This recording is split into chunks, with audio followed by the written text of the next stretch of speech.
recognize excellence Sa 7th Gawad Lasal Yaneto sa De La Salle Araneta University, kinilala si 24 Oras anchor Mel Tiangco bilang Most Outstanding Female News Anchor. Most Outstanding Male News Anchor naman si State of the Nation anchor Atom Aralio na kinilala rin bilang Hall of Fame awardee bilang Most Outstanding Male Documentarist. Most Outstanding Male News Correspondent si JP Soriano. Most Outstanding Morning Show ang unang hirit, habang Most Outstanding Morning Show hosts naman ang UH Barkada na sina Arnold Clavio, Susan Enriquez, Shaira Diaz at Anjo Pertiera. Ang Eyewitness wagi bilang Most Outstanding Documentary Show. Most Outstanding Male Documentarist si Howie Severino at Most Outstanding Female Documentarist si Maki Polido para sa Reporter's Notebook.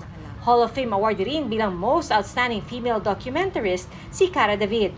Hall of Famer na rin sa Most Outstanding Magazine Show category ang kapuso mo Jessica Soho, habang hinirang na Most Outstanding Magazine Show host si Jessica Soho.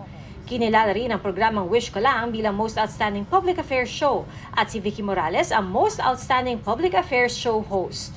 Most Outstanding Educational Show ang Born to be Wild. Panalo rin ang entertainment programs ng GMA. Most Outstanding Teleserye ang Pulang Araw. Most Outstanding Comedy Show ang Pepito Manaloto at Most Outstanding Comedian si comedy genius Michael V.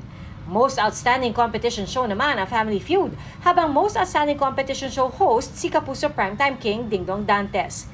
Kinilala naman bilang Most Outstanding Variety Show ang noontime show na It's Showtime, habang Most Outstanding Variety Show host si Unkabogable Star Vice Ganda. At sa larangan naman ng radyo, Most Outstanding Digital Radio Station ang Super Radio DCBB. Wagi rin bilang Most Outstanding Male FM DJ si Papa Dudot ng Barangay LS 97.1. Sa pelikula, si HS multimedia star Alden Richards ang hinirang ng Most Outstanding Film Actor para sa pelikulang Hello Love Again na nagwagi rin ng Most Outstanding Filipino Film.